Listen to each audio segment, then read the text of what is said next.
Well, hello, thank you for joining me today again on the Church History Trail. You're very welcome to the programme. And where we are is we're at St James's Church at Aughnacloy. And it's a massive church, Church of Ireland. And St James's Church in Aughnacloy was founded as the parish church of Corntell in 1736 by the landlord Aitchison Moore, who was a secret Jacobite who was sympathetic to the Stuart cause. Now, when he returned from his grand tour of Europe in 1722, he laid out his demise at Revelia in the shape of a thistle, and this was to show his sympathy to the House of Stuart. Now, the unique landmark has become a valued emblem of Aughnacloy's history, but that's why he introduced it like that, because he was very sympathetic to the Stuart cause. Beautiful scenery here, isn't it?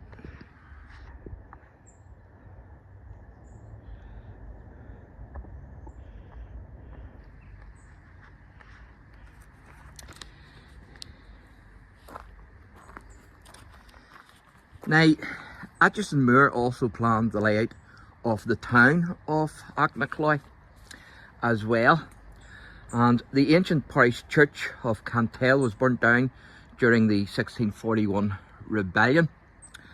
So it was rebuilt at Ruskey near Ballygolly, but when Moore was building Aughnacloy, he decided that it would be fitting to have the parish church in a central position. It was Moore's daughter who added the spire in 1796.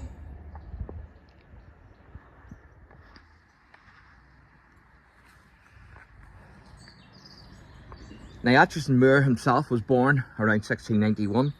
He died in 1770 in Dublin on the 14th of March.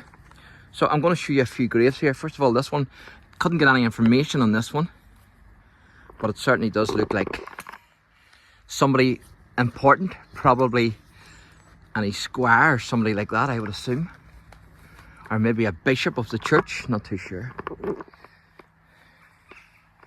but certainly unique. And there's a few slabs lying here as well, so I'm going to show you this one because this is the Falls family, so I'll show you this first. So it says, "Secret to the memory of William Falls."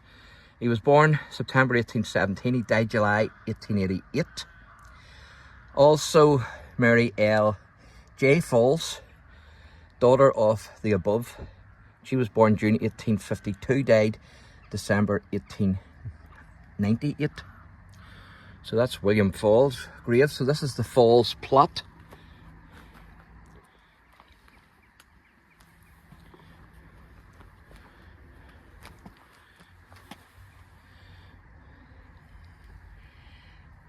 So you can see there, can't make the first name out, Thomas maybe? I think it's Thomas Falls.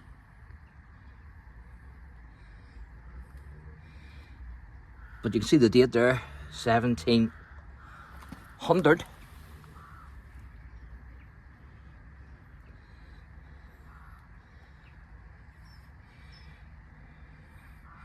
And that's the 14th, I think, or the 4th, I'm not sure.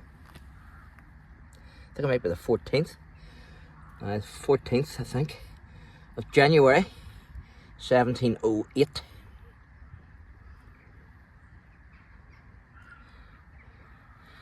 So that's the Falls plot. So it is.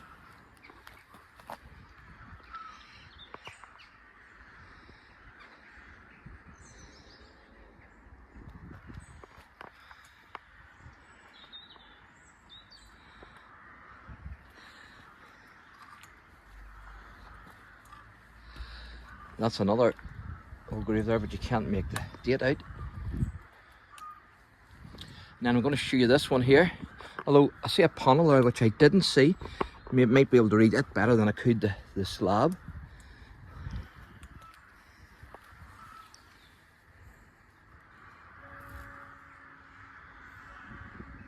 Still hard to make out. You can get a date there, 1809 I think, or 1800. But still very hard to make out. Oh, there's the bell. So I'm going to show you this one. You can see where the railings have gone. It used to be around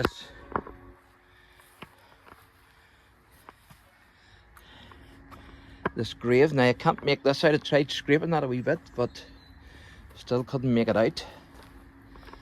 So I'll show you the pillar here, and this is a square. So I'm assuming the square is buried here underneath that slab, I would assume. But you can see the dagger there, with the man's hand, the stars. Star again with a chevron, and then the upside down anchor. And then I'd assume that writing is Latin.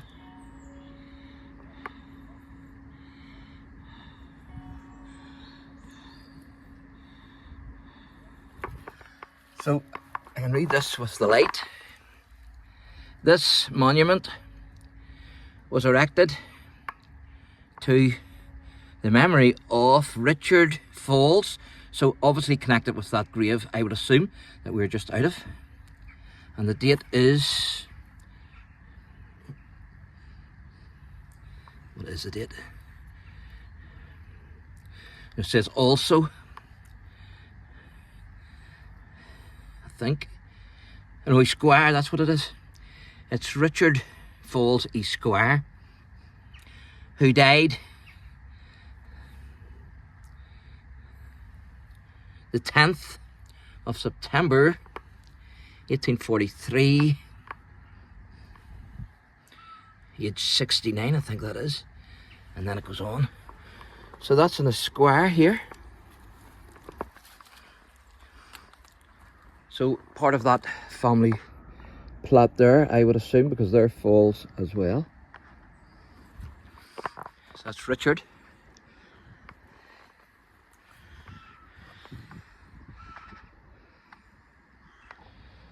So here's another old grave. Hard to make it out. It's the body of William, maybe, I'm not sure. But you can see there from the date is 1761, I think that is. They departed. Another old one there beside it, but fortunately you can't make that one out. So this one here is 1750, and it's hard to make out, but I think it might be William someone. I'm not too sure, but definitely you can make out the 1750 there. And they were aged 30 by the looks of things. 30 or 36, I think it's a 0.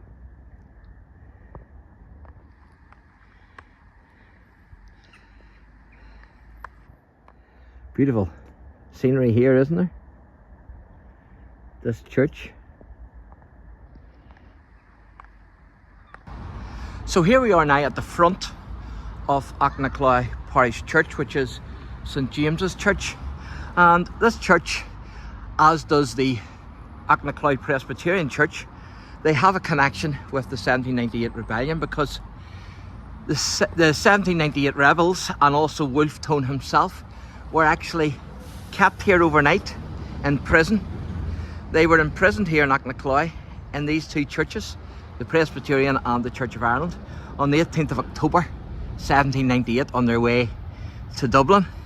So massive connection here with Wolfe and the 1798 rebellion. So where we are now is Aughnacloy Presbyterian Church.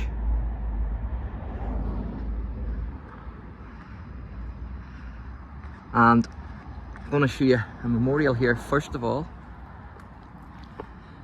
to the Reverend Michael Wayne, and then I'm going to show you his grave as well.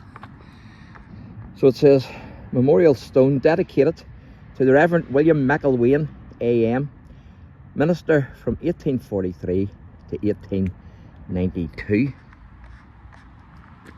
So I'm going to show you his grave. And as I say, the Presbyterian Church here in Aughnacloy was used on the 18th of October along with St James's Church of Ireland to keep captive the United Irishmen along with their leader Wolfe. So they stayed one night in these churches on their way down to Dublin.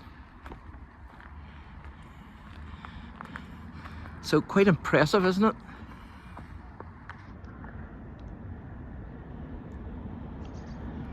And as I say, a big history here in Aughnacloy with the 1798 rebellion, the United Irishmen and Wolfe. So I'm going to show you these two graves here. First of all, I'm going to show you the Reverend Michael Wayne grave, which is this one here.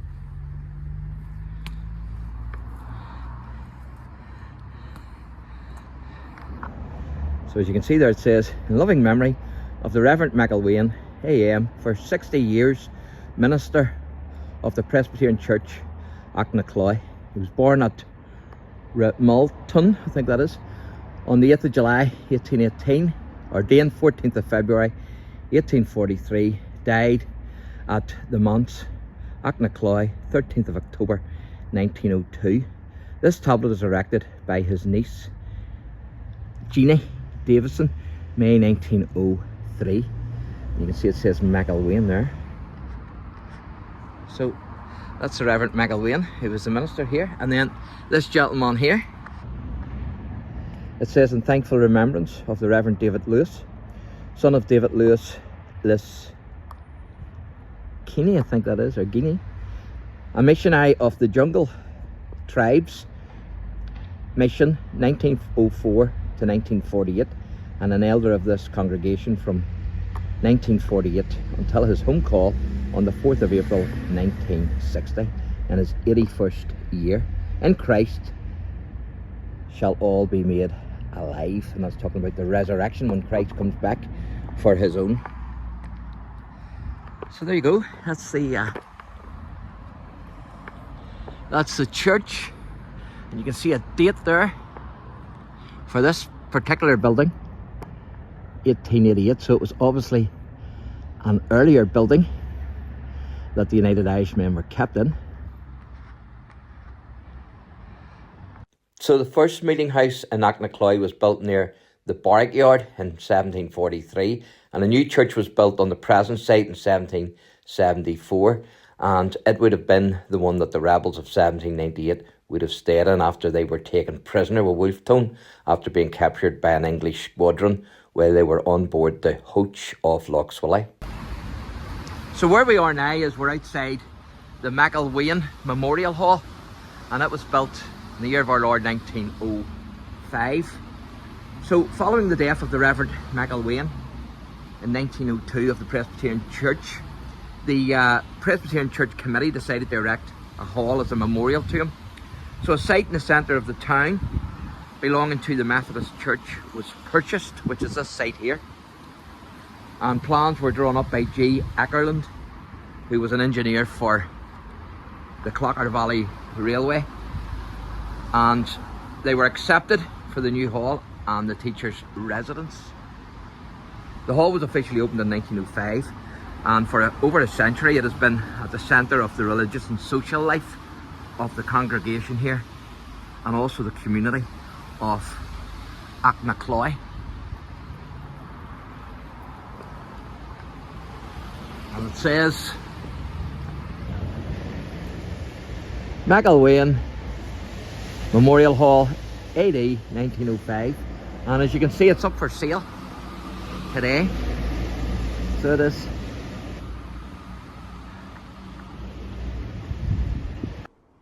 So here we are now at the Methodist Church in Aughnacloy.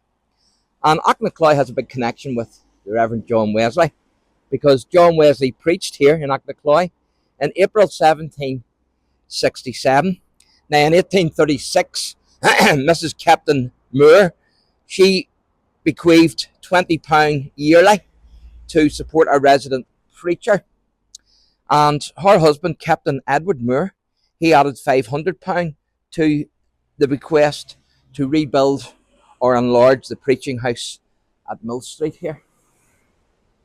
So I'm going to give you a wee view, a wee look inside. There are strange wee things there, aren't there? Whatever they are.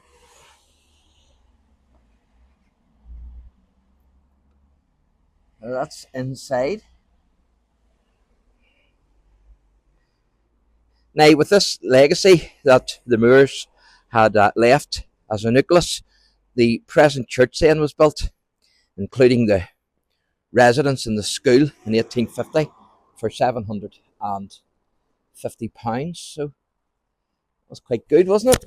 You wouldn't get a church today, especially a nice looking church like this, for £750.